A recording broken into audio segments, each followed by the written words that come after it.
Assalamualaikum warahmatullahi wabarakatuh. Perkenalkan, nama saya Muhammad Saif Muammar dari kelas Tafsir Ayat dan Hadis Ekonomi A dengan NIM 2010 80 30 130. Di sini saya akan membuat video deskripsi tentang ayat Al-Quran dan hadis yang berkaitan dengan asuransi guna memenuhi tugas UAS mata kuliah tafsir ayat dan hadis ekonomi. Untuk poin yang pertama, yaitu tentang pengertian asuransi.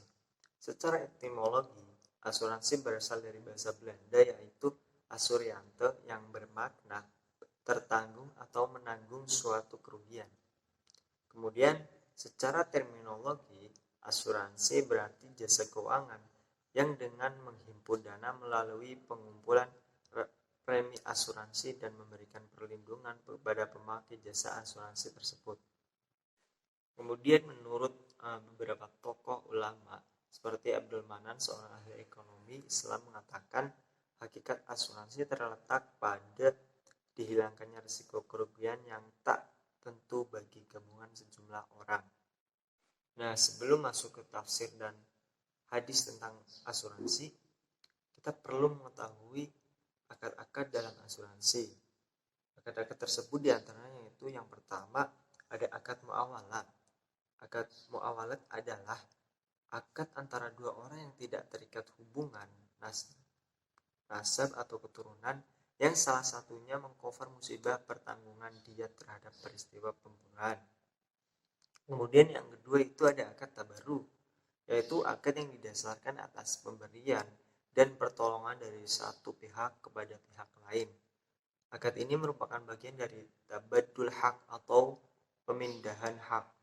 Kemudian yang terakhir itu ada akad mudharabah, yaitu akad yang didasarkan pada prinsip profit dan loss sharing atau bagi hasil, di mana dana yang terkumpul dalam total rekening tabungan atau saving dapat diinvestasikan oleh perusahaan asuransi yang resiko investasi ditanggung bersama antara perusahaan dan nasabah.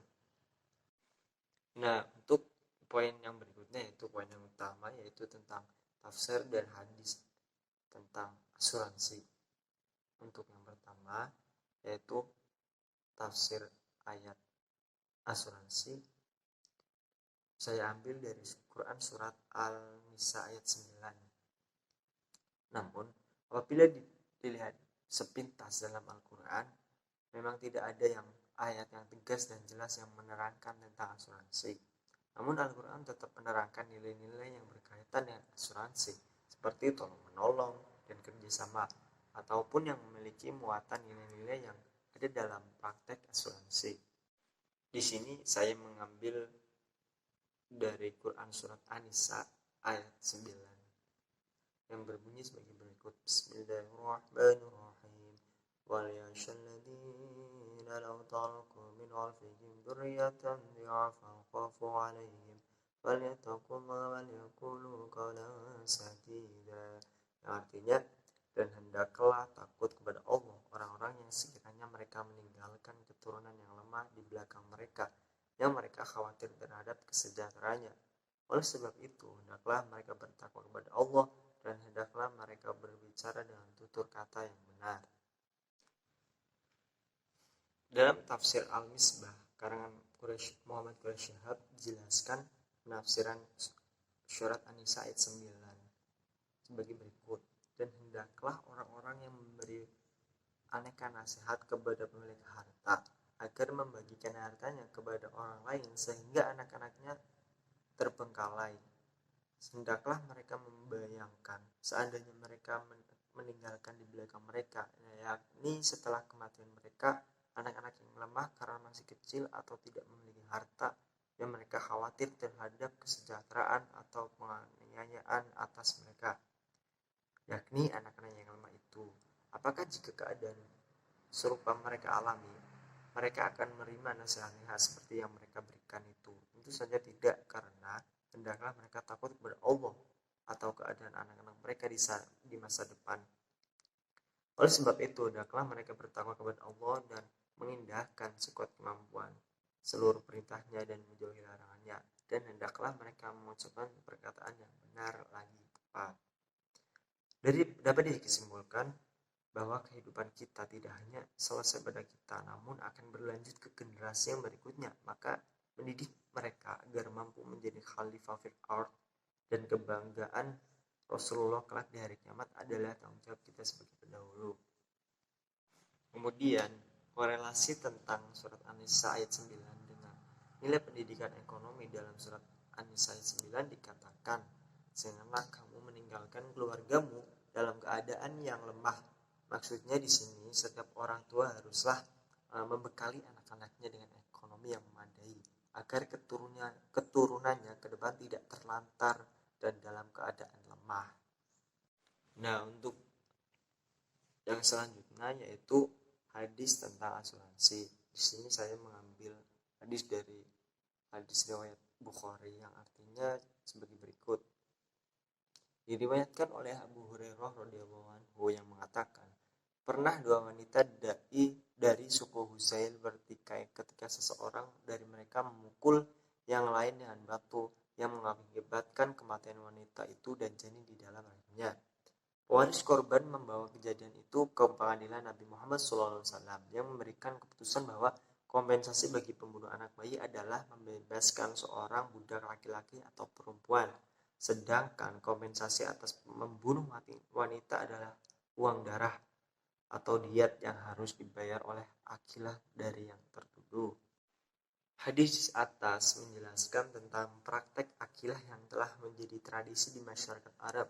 Akilah dalam hadis di atas dimaknai dengan asabah, kerabat dari orang tua laki-laki yang mempunyai kewajiban menanggung denda jika ada salah satu anggota sukunya melakukan pembunuhan terhadap anggota suku yang lain. Nah, pada hakikatnya secara teoritis, semangat yang terkandung dalam sebuah lembaga asuransi tidak bisa dilepaskan dari semangat sosial dan saling tolong-menolong antara sesama manusia. Secara historis, fenomena di atas sudah ada bersama dengan adanya manusia, karena manusia sebagai makhluk individu dan juga makhluk sosial tidak dapat melepaskan dirinya dengan orang lain. Prinsip tolong-menolong dalam asuransi terwujud dengan cara menyalurkan risiko musibah yang akan terjadi kepada sebanyak mungkin orang. Sistem tersebut telah berkembang pada masyarakat Arab sebelum lahirnya Rasulullah SAW. Nah, yang terakhir yaitu berdasarkan fatwa Dewan Syariah Nasional tentang pedoman asuransi syariah. Asuransi adalah usaha saling melindungi dan tolong menolong di antara sejumlah orang melalui investasi dalam bentuk aset dan tabaru yang memberikan pola pengembalian untuk menghadapi risiko tertentu melalui akad yang sesuai dengan syariah. Maksud akad yang sesuai dengan syariah adalah akad yang tidak mengandung penipuan atau ketidakjelasan. Kemudian yang terakhir ada poin kontekstualisasi asuransi dalam kehidupan sehari-hari. Yang pertama itu ada asuransi individu atau asuransi jiwa atau bahasa Inggrisnya life insurance. Adalah bentuk asuransi yang memberikan perlindungan dalam menghadapi musibah kematian dan kecelakaan atas diri peserta asuransi takaful. Bentuk asuransi ini bersifat individu karena jaminan yang diberikan melekat pada diri seseorang. Kemudian yang kedua itu ada